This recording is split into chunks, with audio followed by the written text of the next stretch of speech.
Hola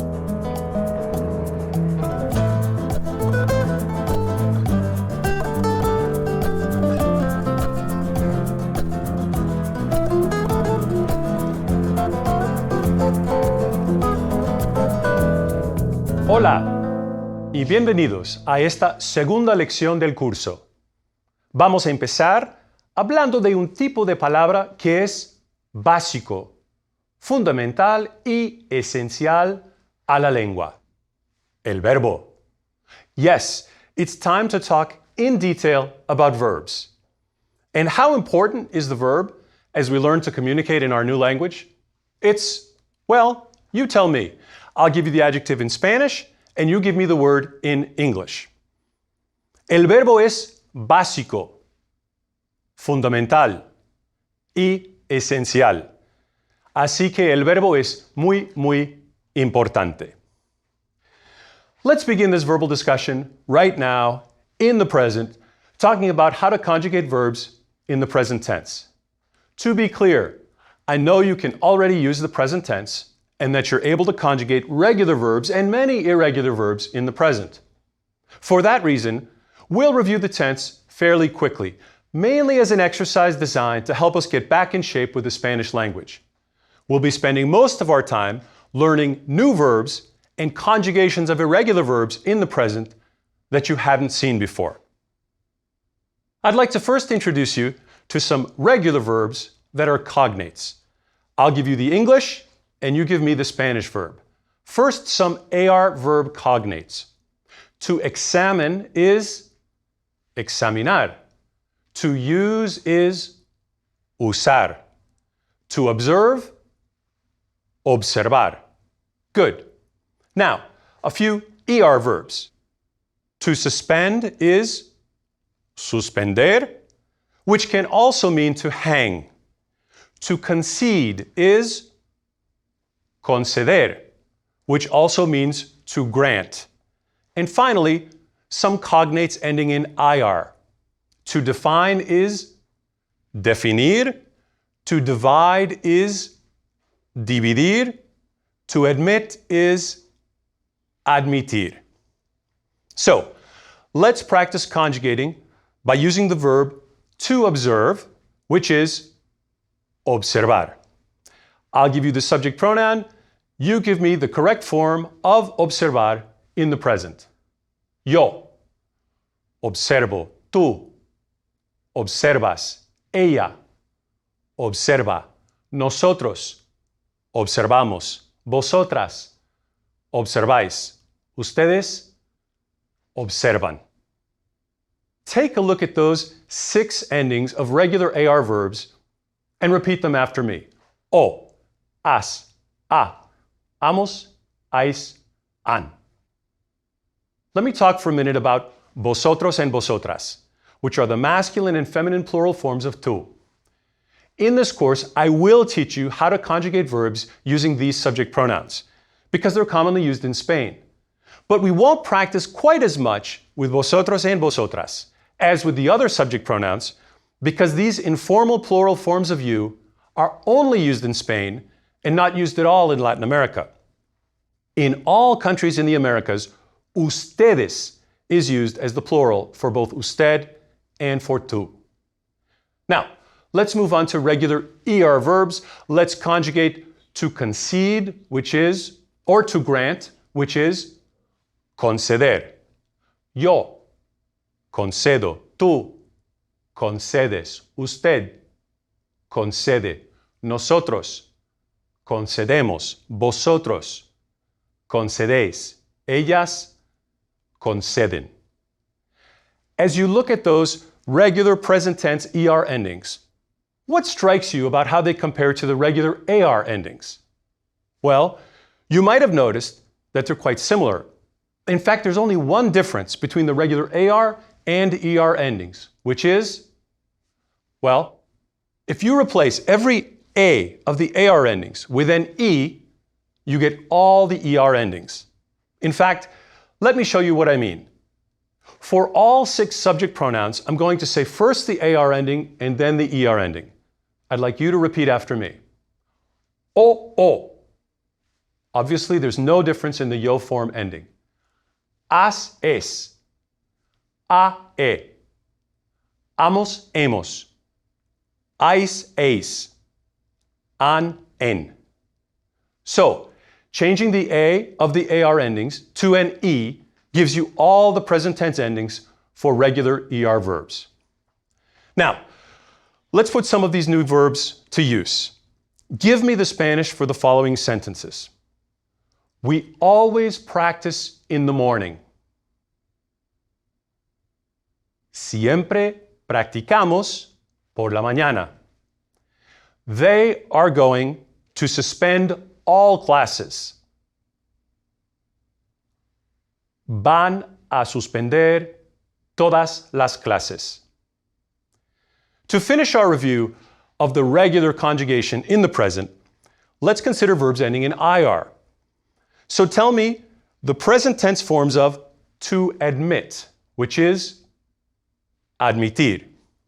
Yo admito. Tú admites. Él admite. Nosotros admitimos. Vosotras admitís. Ellos admiten. So what differences do you notice between the ER endings and the IR endings for regular verbs? Well, there are only two, and they occur in the nosotros and vosotros forms. Hemos and eis, which are the ER endings for the nosotros and vosotros forms, are hemos and is for IR verbs. Repeat the ER and IR endings after me. O. Once again, the yo form ending is o. Es. E. Notice how all the singular endings are the same. Hemos, imos. Es, is. En. How would you ask your friend, why don't you admit the truth? ¿Por qué no admites la verdad? To finish our work with regular verbs, give me the correct verb form in the present for the verb and subject pronoun I give you. Examinar tú. Examinas. Dividir nosotros. Dividimos. Suspender usted. Suspende. Definir yo. Defino. Usar ellas. Usan. Now, let's move on from regular verbs to various kinds of irregular verbs, meaning ones that have some variation either in the first part of the verb, which we call the stem, or in the last part of the verb, which is the ending. In Spanish 1, we learned 4 kinds of verbs that change stem in the present. We saw verbs with the stem that changes from O to UE, from E to IE, from E to I, and from U to UE. Okay, so the stem changes. But where? In all the singular forms and in the third person plural form. Sometimes in my world of Spanish pedagogy, we say that stem changes happen in the boot, meaning in all forms except the nosotros and vosotros form. What about the endings? That's the easy part. All the endings are regular. So, in some sense, it's really not hard to conjugate a stem-changing verb in the present. We change the stem in the boot, we use regular endings. What is challenging about these verbs, however, is remembering first, which verbs change stem, and second, what the stem change is. So let's learn some new stem-changing verbs. Here are verbs with an O to UE stem change. Repitan. Demostrar. Resolver. Contar. Let's conjugate demostrar. Yo. Demuestro. Tú. Demuestras. Usted. Demuestra. Nosotros. Demostramos. Vosotros. Demostráis. Ellos. Demuestran. Here are some new E to IE stem-changing verbs. They also happen to be cognates. Repitan. Confesar. Defender.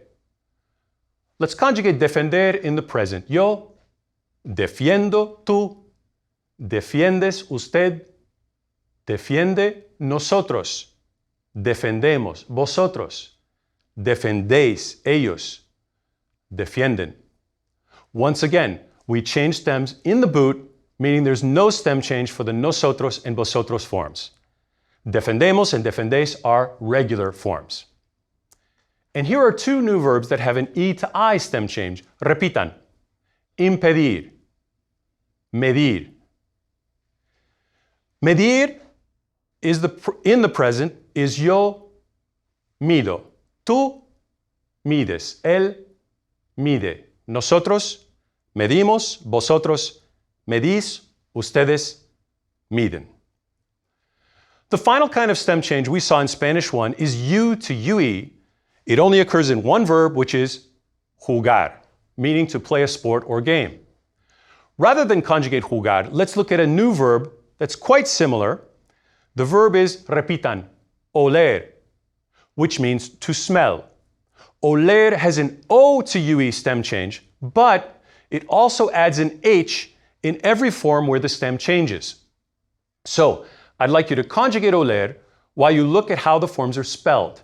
Yo huelo, tú hueles, usted huele, nosotros olemos, vosotros oléis, ellas huelen. To say, the food smells good, you would say, la comida huele bien. Okay, let's look at one more new kind of stem-changing verb, and it means to acquire. In Spanish, to acquire is, go ahead, guess. Acquire is adquirir. Repitan, adquirir. What makes this verb different is that it changes the I of its stem to IE. Let's conjugate adquirir in the present. Yo adquiero, tú adquieres, usted adquiere, nosotros adquirimos, vosotros adquirís, ellas adquieren. Since we're talking about verbs that change stem in the present, you'll remember that tener is essentially an E to IE stem-changing verb with the odd first-person singular form of yo tengo. It's really quite similar with the verb to come, which is venir. Venir is an E to IE stem-changing form with the yo form of vengo. Remember that unlike tener, which is an ER verb, venir uses the IR endings. In the grammar reference section, in the back of the workbook, you'll see the conjugations of regular and stem-changing verbs, as well as the conjugations of several other irregular verbs, like to go, which is ir, to give, which is dar, to hear, oír. I encourage you to take a look at these conjugations in the workbook.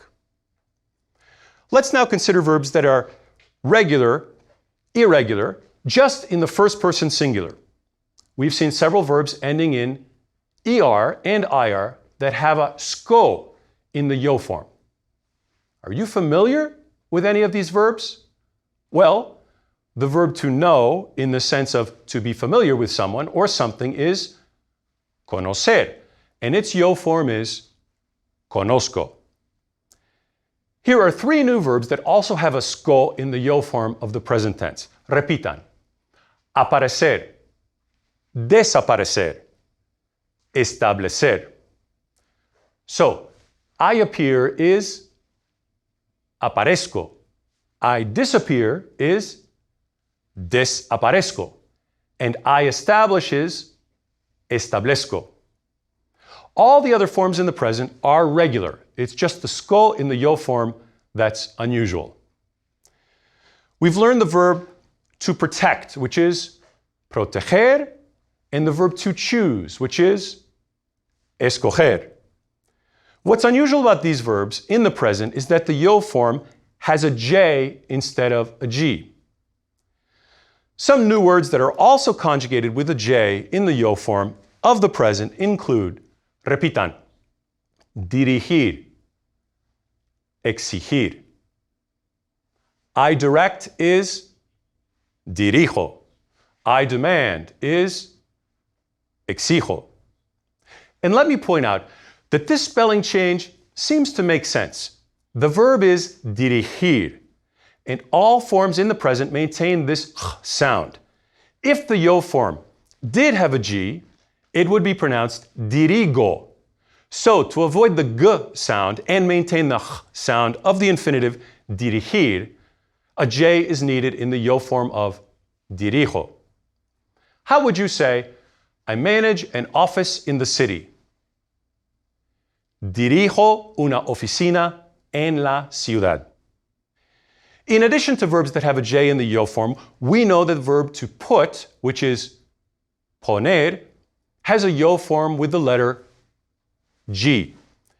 It's the same with other verbs that end in poner, including these new verbs. Repitan. Proponer. Suponer. I propose is propongo. I suppose is supongo. Okay, the last verb we'll look at in the present is repitan, seguir. Seguir means to follow or to keep on, and it's an E to I stem-changing verb.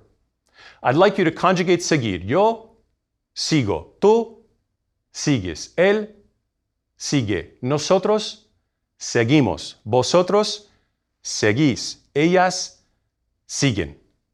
You'll notice that there's a U in all forms except the yo form of sigo. I think that's enough about the present tense for the present. Ahora vamos a hacer dos cosas.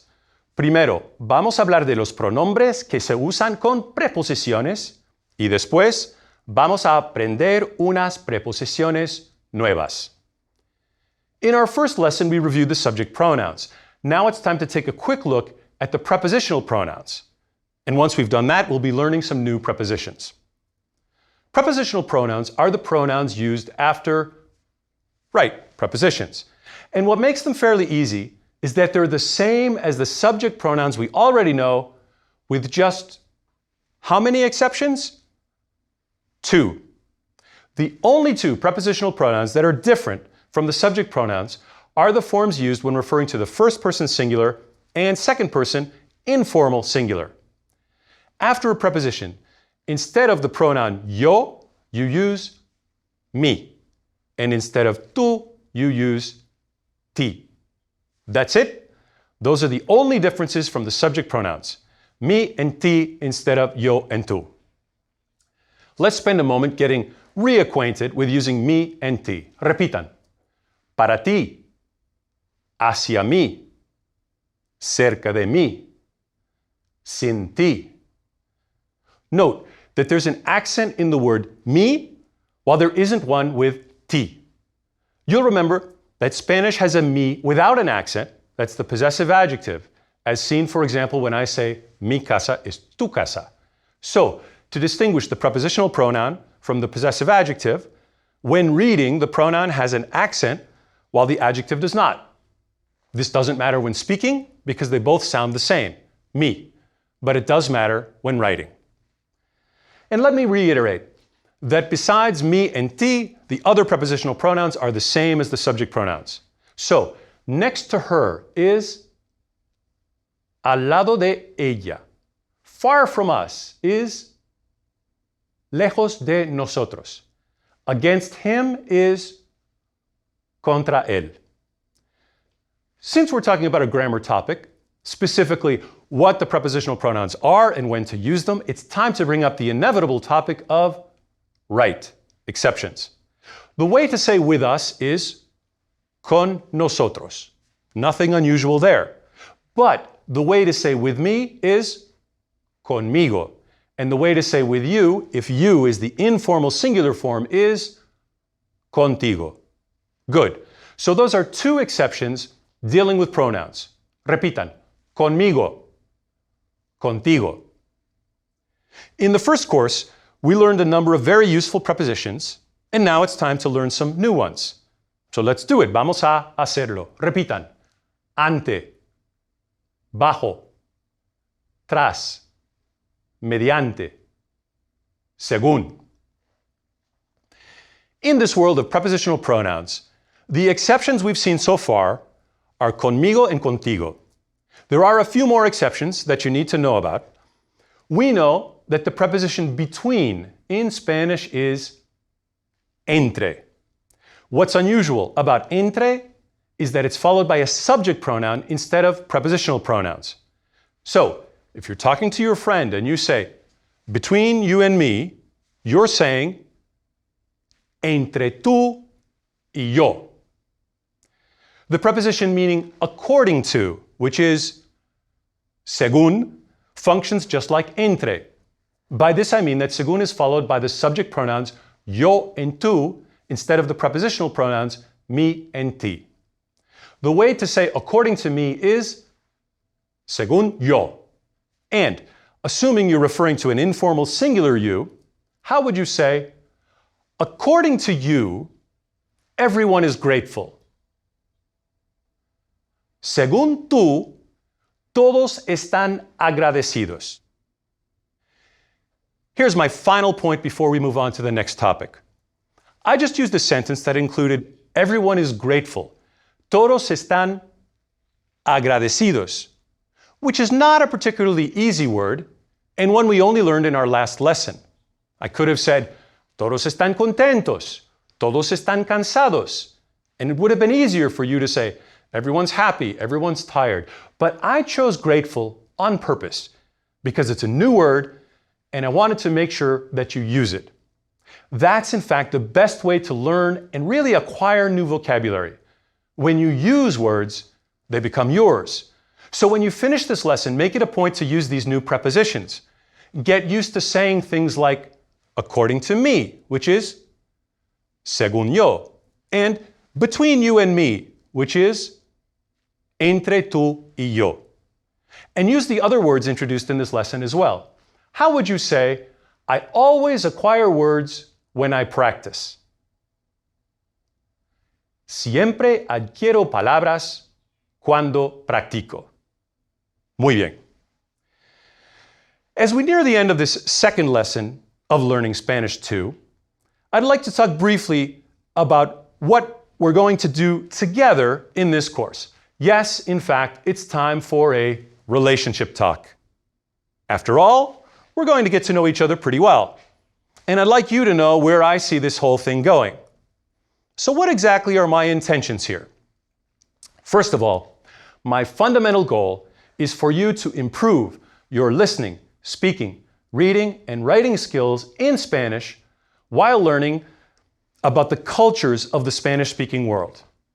So this is not designed as a Spanish appreciation course in which you simply watch me teach, listen to what I say, and finish the course thinking, well, I've certainly learned a lot about the Spanish language. No, that's not my idea of what a successful relationship would be. Instead, I've designed this as an interactive course, one in which you work as much as I do. And I say this because the only way for you to improve your ability to communicate in Spanish is for you to participate actively in this course.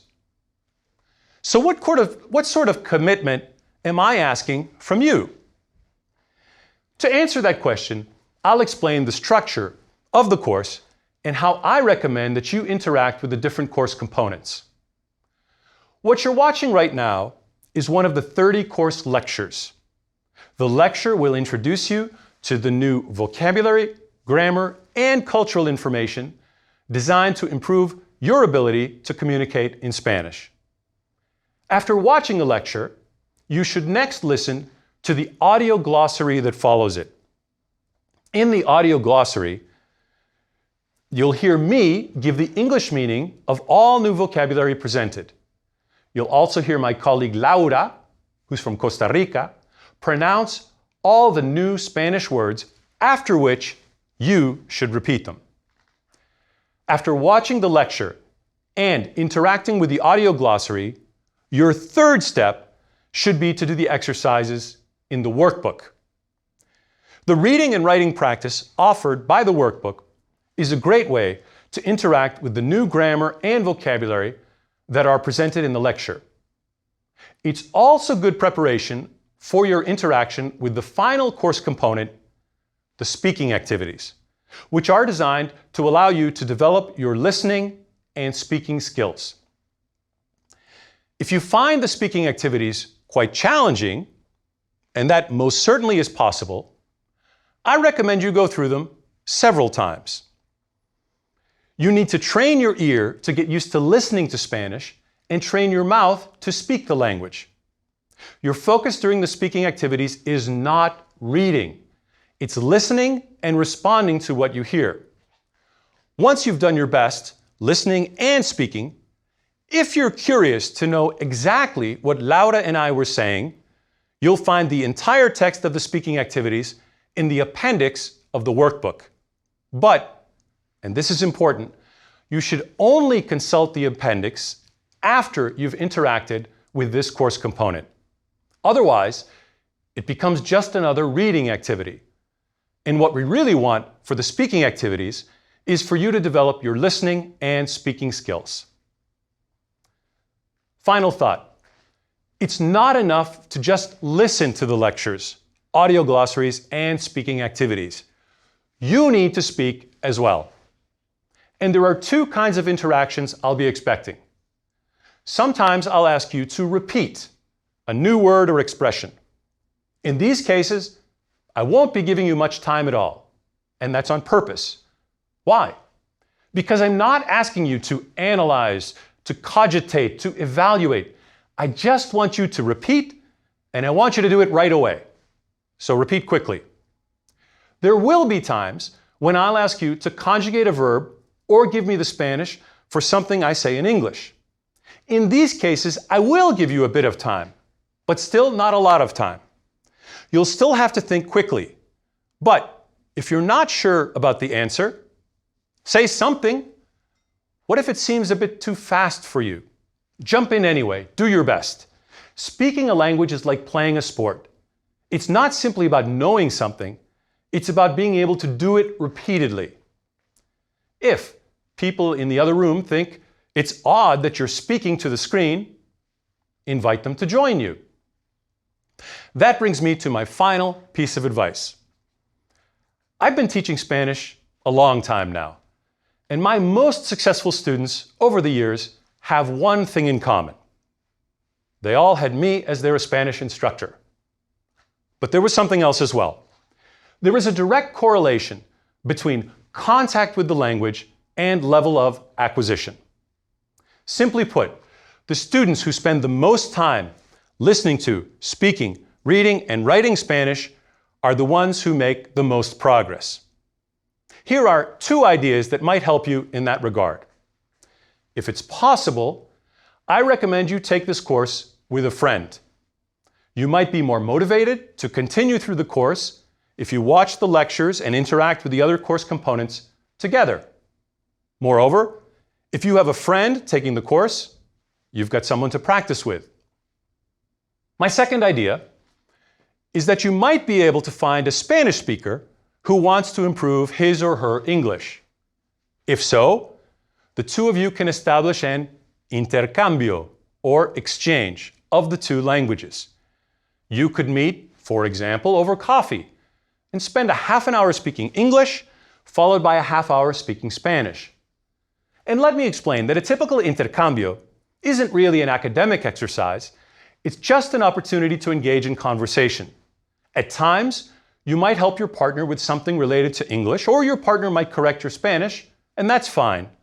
But the main idea is just to talk about whatever the two of you want to talk about. Your families, the weather, maybe the coffee. My students who found intercambio partners are among those who improve their Spanish skills the quickest and the most. Taking the language beyond an instructor and a course offers you more opportunity to communicate in the language. Before I summarize these recommendations, here are a few new words that will be useful to you as I conclude this lesson. Repitan. El resumen, el consejo, el orden, siguiente, el glosario, el audio, necesario, aprovechar, máximo, aprovechar al máximo, la idea. You'll notice a few cognates there. Repitan, el orden, el glosario, el audio, necesario, máximo, la idea. Bien. Y este es un resumen de mi consejo para ustedes sobre ¿Cómo tomar este curso? Primero, miren la lección, como esta lección que estoy enseñando ahora mismo. Segundo, escuchen el glosario en audio y repitan las palabras. Después, hagan los ejercicios en el cuaderno. Finalmente, practiquen las actividades de conversación varias veces si es necesario. ¿Esto es todo? Sí y no. Es todo para el curso, pero hay más que ustedes pueden hacer para aprovechar el curso al máximo. Fuera de clase, busquen a alguien con quien practicar español. Los dos pueden tomar el curso juntos. Otra posibilidad es tratar de encontrar un hispanohablante con interés en un intercambio. Muy bien. Y ahora concluimos nuestra segunda lección. Glosario en audio, lección 2. Give the Spanish for the following English words. Then repeat the Spanish word. Basic, Básico, fundamental, fundamental, essential, esencial, to examine, examinar, to use, usar, to observe, observar, to suspend, to hang, suspender, to concede, to grant, conceder, to define, definir, to divide, dividir, to admit, admitir, to show, to demonstrate, demostrar, to resolve, resolver, to count, to tell, contar, to confess, confesar, to defend, defender, to prevent, to hinder, impedir, to measure, medir, to smell, oler, to acquire, adquirir, to appear, aparecer, to disappear, desaparecer, to establish, establecer, to direct, to manage, dirigir, to demand, exigir, to propose, proponer, to suppose, suponer, to follow, to keep on, seguir, before, in the presence of, ante, beneath, below, bajo, after, behind, tras, by means of, mediante, according to, según, summary, el resumen, advice, el consejo, order, El orden. Following. Siguiente. Glossary. El glosario. Audio. El audio. Necessary. Necesario. To take advantage of. Aprovechar. Maximum. Máximo. To make the most of. Aprovechar al máximo. Idea. La idea. Possibility. La posibilidad. Actividades de conversación. Lección 2. Conjugate the following verbs in the present tense. For example, oír, yo. Oigo. Oler, yo. Huelo. Dar, él. Da. Aparecer, nosotros. Aparecemos. Aparecer, yo. Aparezco. Proteger, ella. Protege. Establecer, tú. Estableces. Proponer, vosotros. Proponéis. Conocer, yo. Conozco. Escoger, ustedes. Escogen. Suponer, yo. Supongo. Dirigir, tú.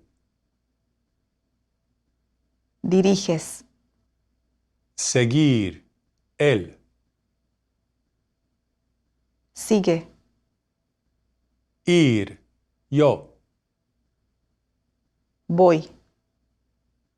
Tener, usted. Tiene. Oír, ella. Oye. Poner, yo. Pongo. Adquirir, nosotros. Adquirimos. Exigir, ustedes. Exigen.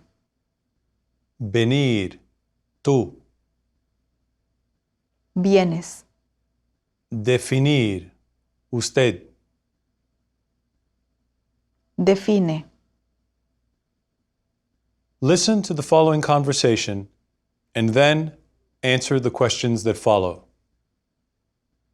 Laura, ¿vas a ir a la fiesta de cumpleaños de José? Sí, claro. Es esta semana, ¿cierto? Sí, el viernes a las 7:30 de la noche. ¿Vienes conmigo o vas con Ana? No, voy con Sofía, pero puedes venir con nosotras. Perfecto, porque mi coche no está funcionando muy bien. ¿Compraste el regalo? No, voy a ir hoy, esta tarde. ¿Quieres ir al centro comercial conmigo? Sí, porque yo no tengo idea de qué comprarle a José. Los 50 años son muy importantes para él. Para mí los 40 años son más importantes. ¿Y para ti? Creo que los 50 años son más importantes para mí. ¿Es el cumpleaños de quién? Es el cumpleaños de José. ¿Cuándo es la fiesta? Es el viernes a las 7:30 de la noche. ¿Con quién va a ir Laura a la fiesta? Laura va a ir con Sofía. ¿Cuándo van a ir Bill y Laura al centro comercial? Ellos van a ir esta tarde. ¿Quién piensa que los 40 años son más importantes que los 50 años? Laura piensa que los 40 años son más importantes. Listen to the following conversation between Sofía and Laura, and then answer the questions that follow. Sofía, Bill y yo vamos a ir al centro comercial esta tarde. ¿Quieres ir con nosotros? Sí, claro. Necesito comprar un regalo para José. Nosotros también. ¿A José le gustan los deportes? No estoy segura, pero él va al gimnasio 4 veces a la semana. Ok. ¿A él le gusta viajar? No sé, pero le gusta mucho la música. Incluso, José toca 3 instrumentos musicales. Él tiene un grupo de amigos y siempre tocan música juntos. ¡Qué interesante! ¿Qué instrumentos sabe tocar? El saxofón, el piano y la guitarra. Es un secreto, pero entre tú y yo, él quiere grabar un disco compacto con sus amigos. Perfecto. Podemos comprarle un disco compacto de su música favorita, ¿cierto? ¿Sabes cuál es su música o cantante favorito? No lo sé, pero podemos preguntarle a Bill. ¿Qué le gusta mucho a José? A José le gusta mucho la música. ¿Qué instrumentos musicales toca José? Él toca el saxofón, el piano y la guitarra. ¿Qué quiere grabar José con sus amigos? Él quiere grabar un disco compacto. ¿Qué regalo quiere comprarle Sofía a José? Sofía quiere comprarle un disco compacto de su música favorita. Choose the appropriate preposition for the following sentences. For example, según, bajo, mi profesor, mañana no hay clase. Según, Laura, estoy nervioso cuando hablo ante, mediante, mucha gente. ante, Tras, según las noticias, esta noche va a llover mucho. según, Ante, menos la probabilidad de lluvia, voy a necesitar un paraguas. ante, Mediante, entre la casa de mis padres y mi casa hay 20 kilómetros de distancia. entre,